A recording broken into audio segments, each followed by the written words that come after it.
I remember the day the Aleut ship came to our island. At first it seemed like a small shell afloat on the sea. Then it grew larger and was a gull with folded wings. At last, in the rising sun, it became what it really was, a red ship with 2 red sails. My brother and I had gone to the head of a canyon that winds down to a little harbor which is called Coral Cove. We had gone to gather roots that grow there in the spring.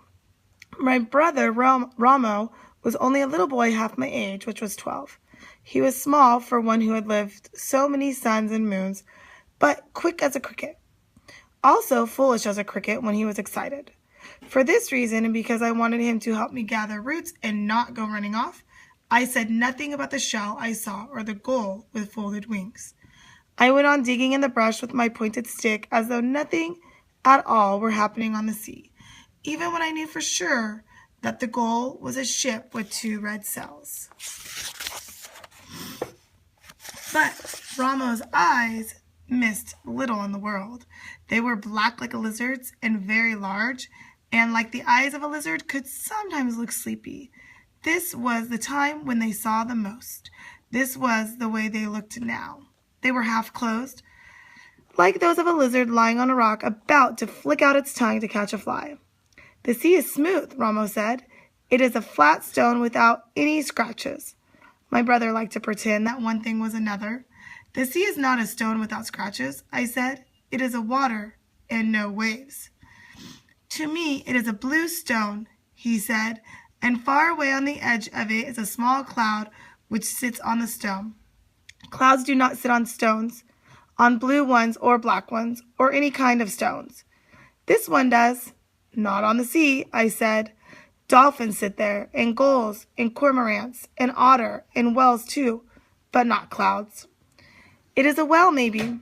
Ramo was standing on one foot and then the other, watching the ship coming, which he did not know was a ship because he had never seen one. I had never seen one either, but I knew how they looked because I had been told. While you gaze at the sea, I said, I dig roots, and it is I who will eat them and you who will not. Ramo began to punch the earth with a stick. But as the ship came closer, its sails showing red through the morning mist, he kept watching it, acting all the time as if he were not. Have you ever seen a red whale? He asked. Yes, I said, though I never had. Those I have seen are gray. You are very young and have not seen everything that swims in the world. Ramo picked up a root and was about to drop it into the basket. Suddenly, his mouth opened wide and then closed again. A canoe, he cried. A great one, bigger than all of the canoes together, and red. A canoe or a ship, it did not matter to Ramo. In the very next breath, he tossed the root in the air and was gone, crashing through the brush, shouting as he went. I kept on gathering roots, but my hands trembled as I dug in the earth, for I was more excited than my brother. I knew that it was a ship there on the sea and not a big canoe, and that a ship could mean many things. I wanted to drop the stick and run too, but I went on digging roots because they were needed in the village. By the time I filled the basket, the Aleut ship had sailed around the wide kelp bed that encloses our island, and between our 2 rocks that guard Coral Cove. Word of its coming had already reached the village of Galatz. Carrying their weapons, our men sped along the trail, which winds down to the shore. Our women were gathering at the edge of the mesa. I made my way through the heavy brush and moving swiftly down the ravine until I came to the sea cliffs. There I crouched on my hands and knees. Below me lay the cove. The tide was out and the sun shone on the white sand of the beach. Half of the men from the village stood at the water's edge. The rest were concealed among the rocks at the foot of the trail, ready to attack the intruders should they prove unfriendly. As I crouched there in the tayan bushes, trying not to fall over the cliff, trying to keep myself hidden and yet to see and hear what went on below me, a boat left the ship. 6 men with long oars were rowing. Their faces were broad and shining down. Dark hair fell over their eyes. When they came closer, I saw that they had bone ornaments thrust through their noses. Behind them in the boat stood a tall man with a yellow beard.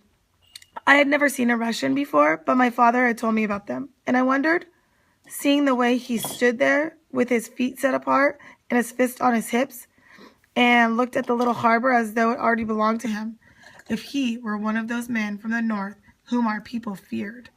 I was certain of it when the boat slid in to the shore and he jumped out, shouting as he did. His voice echoed against the rock walls of the cove. The words were strange, unlike any I had ever heard. Slowly then, he spoke in our tongue. I come in peace and wish to parley, he said to the men on the shore. None of them answered, but my father, who was one of those hidden among the rocks, came forward down the sloping beach. He thrust his spear into the sand. I am the chief of the Galots, he said. My name is Chief Chowig. I was surprised that he gave his real name to a stranger. Everyone in our tribe had two names, the real one, which was secret and was seldom used, and one which was common, for if people use your secret name, it becomes worn out and loses its magic. Thus I was known as Wanapale, which means the girl with the long black hair, though my secret name is Karana. My father's secret name was Chowig. Why he gave it to a stranger, I do not know. The Russian smiled and held up his hand, calling himself Captain Orlov. My father also held up his hand. I could not see his face, but I doubted that he smiled in return.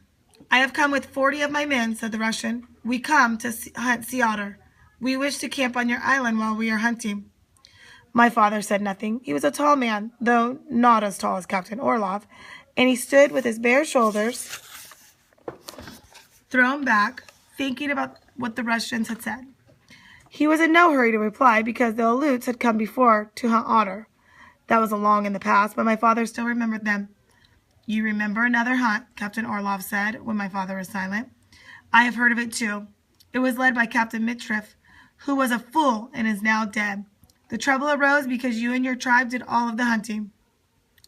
We hunted, said my father, but the one you call a fool wished us to hunt from moon to the next, never ceasing. This time you will need to do nothing, Captain Orlov said. My men will hunt, and we will divide the catch. 1 part for you, to be paid in goods, and 2 parts for us. The parts must be equal, my father said. Captain Orlov gazed off toward the sea. We could talk of that later, when my supplies are safe ashore, he replied. This morning was fair with little wind, yet it was a season of the year when storms could be looked for. So I understood why the Russian wished to move on to our island. It is better to agree now, said my father. Captain Orlov took 2 steps away from my father, then turned and faced him. 1 part to you is fair, since the work is ours and ours the risk. My father shook his head. The Russian grasped his beard.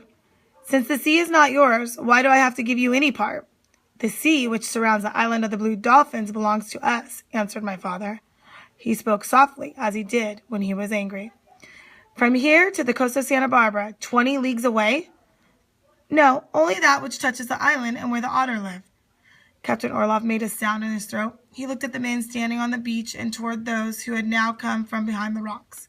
He looked at my father and shrugged his shoulders. Suddenly he smiled, showing his long teeth. The parts shall be equal, he said. He said more, but I did not hear it, for at that instant, in my great excitement, I moved a small rock, which clattered down the cliff and fell at his feet. Everyone on the beach looked up.